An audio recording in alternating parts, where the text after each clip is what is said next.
Welcome back, ladies and gentlemen.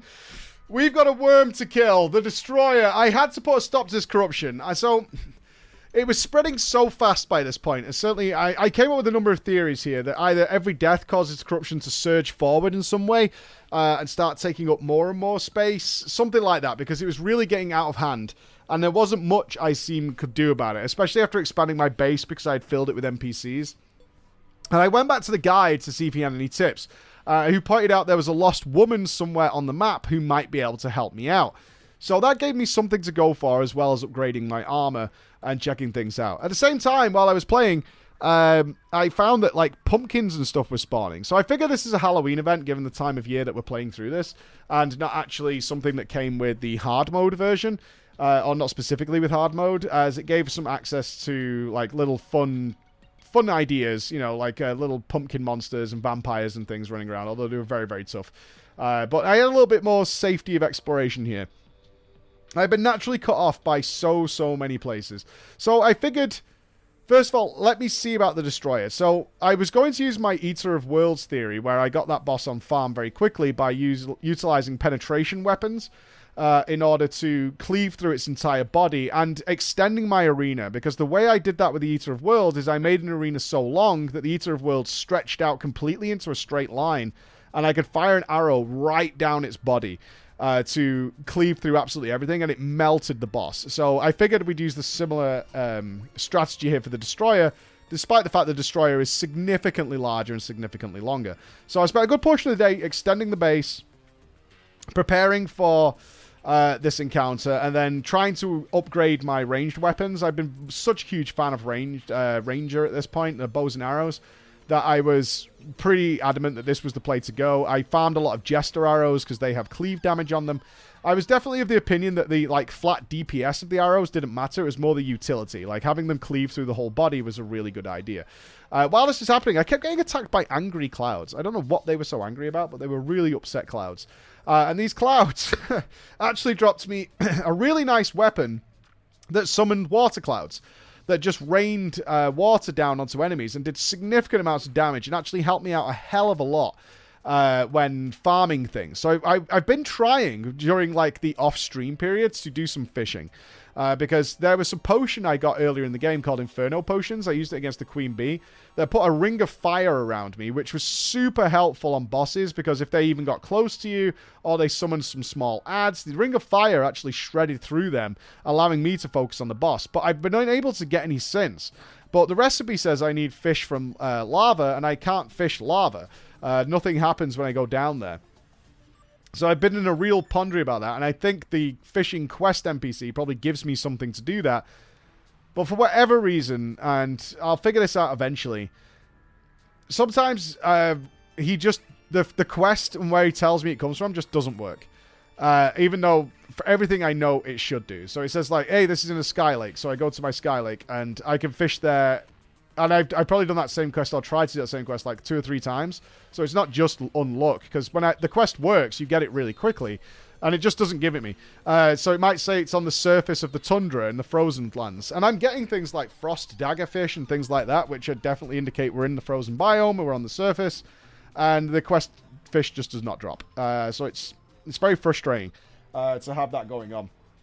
But while I'm doing that, I built myself a few little fishing houses.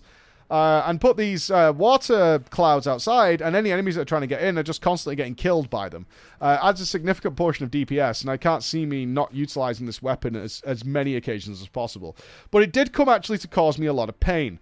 On the Destroyer, once I had built some new armor, got myself a little bit stronger, I was able to survive a little bit longer to sort of put my ideas into practice. And one thing that became very apparent is that, yes, while you can cleave the boss, that also breaks a lot of the lights on its body, and every single one of those lights that breaks spawns a fresh ad. And this became very, very apparent to me when I put 2 water clouds up, similar next to each other, and had jester arrows and started the fight. And the body was kind of coiled up. is that I broke a lot of those lights and had something like 100 ads chasing me and just overwhelm me. To the point that I decided for the next tries I was not going to use the water clouds because they were constantly just breaking. They are doing damage to the boss, but they're also breaking the boss. They're also breaking out a ton of these ads, especially if the boss just goes underneath them. It's just constantly like spawning ad upon ad and upon ad, and I just was overwhelmed and couldn't do anything with it. Even in my giant arena. My giant arena didn't really pay off either.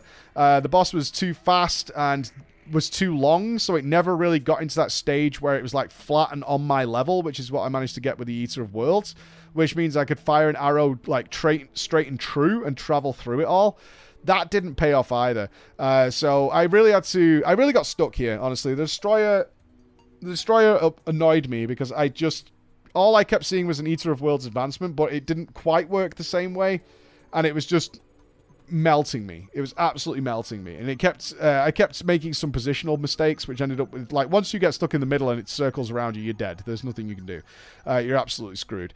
So I was really tough. So I needed a change of plan. The corruption was still spreading, so I decided to try digging a trench, essentially, and blocking off the corruption. One thing I had noticed is that the corruption was surrounding clay blocks, so I don't think the corruption could travel through clay. So I built like a clay barrier in order to prevent the corruption moving forward. And for a while, that seemed to be working. It wasn't until later in the day that I saw that something had penetrated it and was now actually getting through. So it wasn't quite full. So I was back to the drawing board. It's tough. It was really tough as to what to do. So I decided to try out the new area, like the unicorn area, and see what's going on there. Perhaps this new area was actually a new starting area rather than going back to the old areas which had been advanced. So digging down there, I actually found a beautiful, wonderful cave full of crystal shards. And I started getting souls of light, which allowed me to craft some much better things. That was nice. I also found items to summon the Queen Slime, which was a much bigger option. I had a choice of something to do now that wasn't just these 3 bosses that were seemingly melting me in seconds. I could try something different. So on that note, I had been made aware because of an achievement. It hadn't been spoiled, but one of the achievements when I was like, what is this menu? This was a few days ago, had mentioned aliens. Now, I'd been looking for aliens a couple of times and couldn't find anything. But maybe I hadn't been high enough. I couldn't fly at the time. Maybe it was something I could do. So I decided it was time to go and really investigate the top of the map. Because despite having killed the Wall of Flesh, there was still lots and lots of my large world that I had not uncovered, including the very top. So I started building a tower up high into the sky right next to my base. And the problem there was, there are enemies up there which really fucking suck. Especially if you're not entirely sure the most efficient way of building high into the sky. And I started getting attacked by harpies, and then suddenly this giant luck dragon wyvern son of a goddamn spawned with all the health in the goddamn universe. And it once again, after messing around up there and exploring and not seeing anything, I checked out up there for quite a while and built myself a huge bridge.